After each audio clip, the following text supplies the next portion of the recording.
ആളെ കിട്ടി. നമ്മുടെ കിണ്ടലെന്ന് അടിവയറ്റി പ്രയോഗിച്ചപ്പോ തത്ത പറയുന്ന പോലെ അല്ല, താറാവ് പറയുന്ന പോലെ പറഞ്ഞു.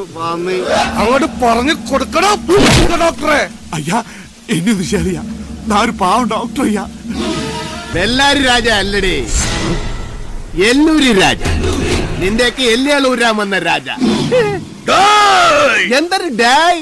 6 പോത്തുകളും 3 ചീട്ടുകളും വെച്ച് ബെല്ലാരിയിലെ വ്യാപാരം തുടങ്ങിയാണ് ഞാൻ. എനിക്ക് 6 ലോഡല്ല 6000 ലോഡിന്റെ വ്യാപാരമുണ്ട്. എന്റെ മുടാഞ്ചാലുണ്ടല്ലേ പലാറ്റി നൂർത്തളം കേട്ടാ. നീ എന്തൊരു വിചാരിച്ച് ചെക്ക് പോസ്റ്റിലെ മൃഗ ഡോക്ടർക്ക് കായകൾ കൊടുത്ത് എന്റെ പോത്തുകൾക്ക് അന്തരാക്സാണെന്ന് വന്ന് കുത്തിവെച്ച് കൊന്ന ഞാൻ പെട്ടിയും മടം മുടക്കി കാശിക്ക് വന്ന് വിചാരിച്ച തള്ള നിനക്ക് തെറ്റിയടേ. ഇത്രയും കാലം എന്റെ പോത്തുകളെ മേടിച്ചോണ്ടിരുന്ന സകല മുതലാളിമാരെ ഇങ്ങാട്ടി വിളിച്ചു വരുത്തി നല്ല പൊളപ്പം 30 ചെമ്പ് ബിരിയാണി വെച്ച് തീറ്റിച്ചിട്ടാണ് ഞാൻ വന്നിരിക്കുന്നത്. എന്തായാലും നീ എന്നെ ഇങ്ങാട്ടി വിളിച്ചു വരുത്തിയ സ്ഥിതിക്ക് നിന്റെ കച്ചവടം പൊട്ടി താക്കോലുമായിട്ടേ ഞാൻ പോണുള്ളൂ. രാജുട്ട എഴുതി വാങ്ങിയിരടെ ഇവന്റെ സാവരെ ജംഗമോ അല്ല.